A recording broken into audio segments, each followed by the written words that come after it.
whatsoever in our party or our movement. I've opposed it and racism in all its forms all my life. And that is what I've made clear during my leadership of the party, and I'll make clear today as a Member of Parliament and proud to be one. You said you will strongly contest your suspension. Will you be taking legal action? What I'll be doing is appealing to the party and those that have made this decision to kindly think again.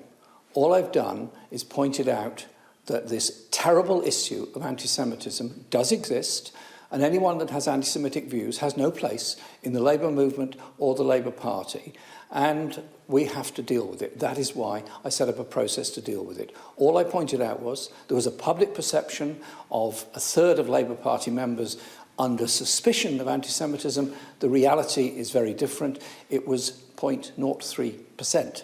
But that is 0.3% too many. And I think we have to chase it out as we are trying to do.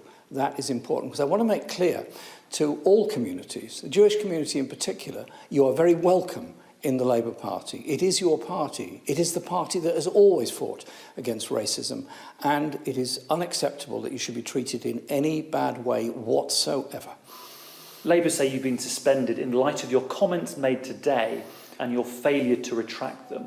Will you retract anything you've said today?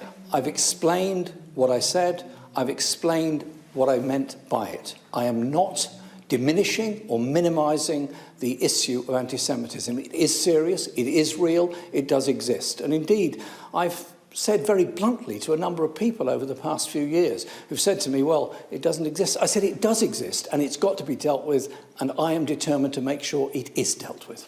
But you won't retract anything you've said? Well, I've explained what the statement was designed to say, simply the size of the issue.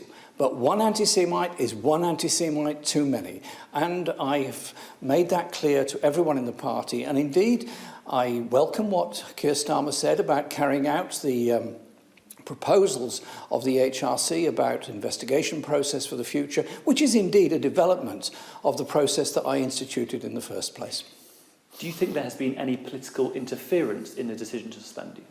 Well, it seems odd that it all happened so very quickly, and indeed I've yet to receive any official communication about that, but obviously I'll be looking at my inbox when I finally get to my office today and find out what's been said. But quite clearly a decision was made in a very quick way, and I just say, hang on a minute, let's all keep a bit calmer. Let's think again about this whole issue. Our party comes together to fight racism and injustice, but we also come together to bring about economic justice for the people of this country. That is what unites our movement and our party, and that is what I appeal to members to focus on. Don't go away, don't leave the party, stay in the party and argue the case for economic and social justice in our society.